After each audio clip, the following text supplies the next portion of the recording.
So I feel like the major emphasis and focus for this week is all about your communication, being able to be very persuasive without being domineering. And I also feel being able to persuade people with facts rather than manipulation. Okay.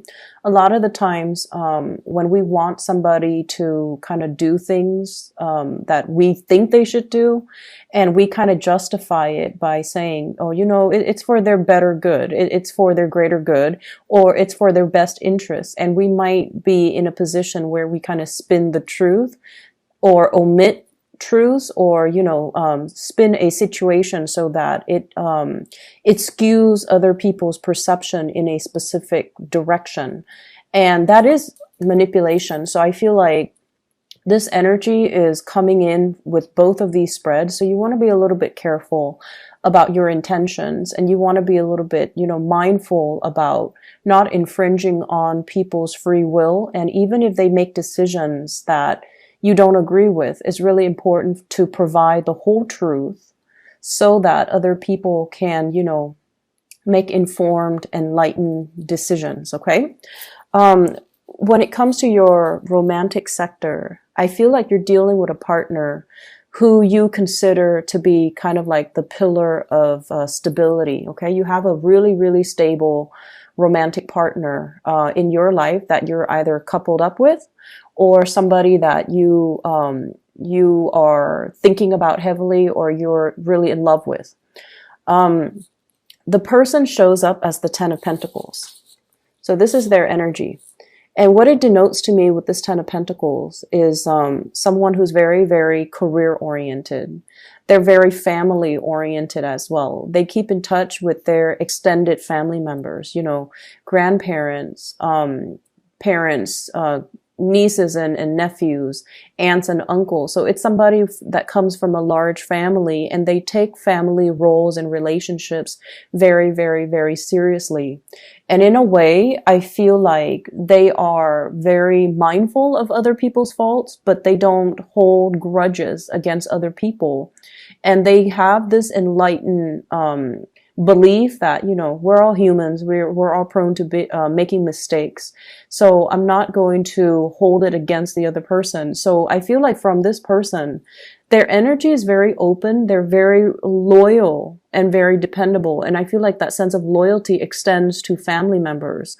So if you're dealing with them, if it's a crush or if it's even a partner, you want to be very careful about not nitpicking, their family members, because I feel like this really fiercely loyal type of person who might not take well to criticisms about their family members. Granted, they might have flaws, but I feel like this person is very deeply protective, and they're very deeply loyal to their family unit. And I also feel like if you are dating this person, they're fiercely, fiercely loyal to you. I don't sense possessiveness. I don't sense control issues, but I do feel like this is a person that doesn't take relationships lightly, and they might not have dated around a lot. So I feel like somebody who's a late bloomer, somebody who, really believes in the institution of marriage, and they're a little bit more old school, a little bit more traditional, and I feel like they do want to embody the traditional gender roles or the traditional family value, where one person's the breadwinner, the other person takes care of the kids. It might not be as old school and as archaic as that, but I feel like deeply they're very, very entrenched in the past, and they are very reliable, a really good provider, somebody that has property, somebody that even works in the financial industry. Okay. I also feel if you are, this is your energy coming to the table. This is how your partner views you. You show up here as the King of Wands, and your energy is you take good care of yourself. You work out, you dress well. You're mindful about the way that you look. You have a public persona about you as well, where you might have to give presentations. You might have to, lead the way. You might be in charge of people. You might be a leader in your own right. And you're someone who, it's like you're a major player in your industry, in your field of expertise. You have a lot of knowledge, and you're kind of like that career climber, where your position is very set and you're due for promotions next year and then the year after that. So you're very, very financially established, and they like the fact that, you know, you get things moving for yourself. You don't sit there and wait for opportunities. You're very proactive about getting out there. This is also feeling a lot of passion towards another person. This is somebody who's protective, who's caring, who's nurturing. They don't overstep their boundaries though. And in general, it indicates to me a lot of passion and chemistry that you are bringing to the table towards another person.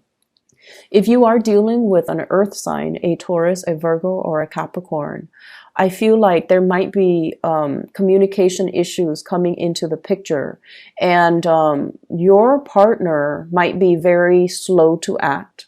You know, with the nature of the Ten of Pentacles is that they're very, very methodical. They're very risk adverse.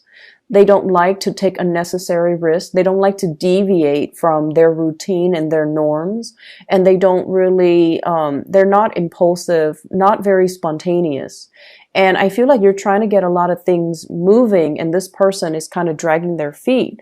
And as a result of it, I feel like there might be, you know, communication issues coming in through here with the Three of Swords, which is harsh words being exchanged, possibly a separation, or even thinking about like arguments between couples that can relate to, you know, the silent treatment, or like that can result in one person withdrawing because they're hurt.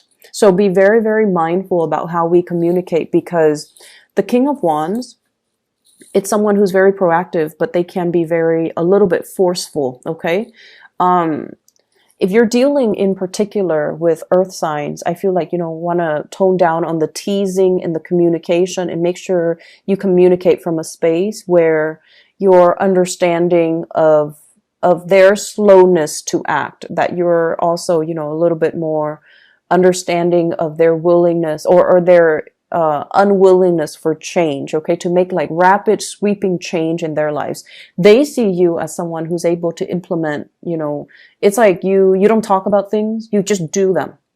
You don't sit there and say like, oh, here are my plans. You know, you just get things done. And I feel like your partner is not on the same time frame as you, and it can be a little bit frustrating. I see as well a lot of like missed opportunities between you and a crush. Okay, so we have here the Five of Cups. This is what I call like the heartbreaker card. It's somebody who can be seen as a little bit flirtatious. They are very, very friendly, but their attention is not exclusive to one person. Or at least they're not really aware of how other people perceive them.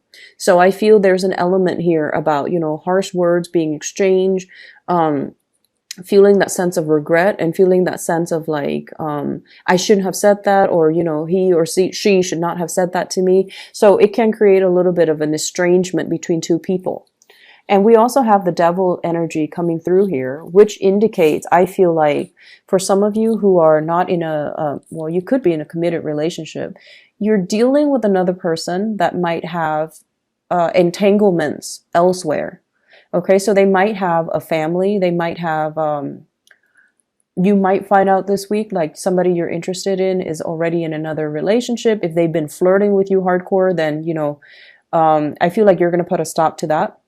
I don't see third party meddling, but I do feel like there's a presence of third parties, and it's indicated with the Ten of Pentacles, which is a family card, as well as the Devil, which indicates really strong attraction to another person, but it's not really seeing the light of day here with the Three of Swords, mainly because somebody is engaged, married, in another relationship, or, you know, coupled up with somebody else, or they have other arrangements that's disallowing you to come to them, or disallowing them to come forward to you, and for the two of you to come together and date. The other areas that I'm going to touch on here is, I feel like for many of you, there's a sense of like self-consciousness, being self-conscious, feeling like anxiety, and I feel like it's in the realm of public speaking. Okay, many of you have high levels of education. So I feel like the majority of people who are watching this, you guys have like a high level of education, and it's indicated here with the magician. This is somebody I feel like, it's somebody who has a mastery over many subjects. So you might have a master's degree, you might have a PhD, you might have a bachelor's degree, you might have multiple certificates, might have multiple degrees. And I feel almost like you're trying to find ways in which to make use of all your skills, okay? And you're trying to, as well, I feel, reach out to a larger demographic. You're trying to reach out to a larger group of people. And what I'm sensing is, with this World card, I feel like there's a lot of hesitation, even though you are a major player in your field. I feel like there is hesitation and reservation from your end about public speaking, about speaking out, about being center stage, about, having all eyes on you. It can make you feel a little bit uncomfortable. And I mentioned before with Virgo people, you're very good at working behind the scenes and letting somebody else shine under that spotlight. You're not an attention hog, But I also feel like you're thrust into some type of a new work situation where your ability to speak, your ability to be very eloquent with your speech, to be very concise with your communication, and to be very articulate. Somewhat like, if it's interpersonal relationship, you do just fine. But if it's in a large group setting, the anxiety sets in and self-consciousness sets in, and you're not able to convey the messages to the best of your capabilities. And I feel like you might be beating yourself up over it. Rehearse, rehearse, rehearse. Okay, rehearse so that everything flows naturally, and so that you're not scrambling at the last minute. Just rehearse. It does wonders for you. Okay.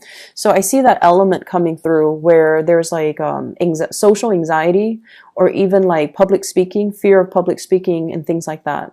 I feel for many of you, there are, it's like making decisions with another person, trying to decide. And I feel like it's heavily work focused. Okay. I see a lot of work trips, a lot of travel and movement happening for you guys as well. And I feel some of you are finishing up something, like possibly publishing. You're trying to get people to publish it, or you are trying to attend like conferences where you have to, talk about what you just published. And then I also feel people finishing up something, possibly finishing up with school. And then traveling to, for job interviews, traveling to try to find financiers or funding for some type of project. It's going to be a very busy week, but I see this big element about you rubbing elbows with people that are also major players in their field, and they're going to be able to give you a lot of assistance, a lot of technical expertise, and it's going to really help you overcome a lot of these issues, okay?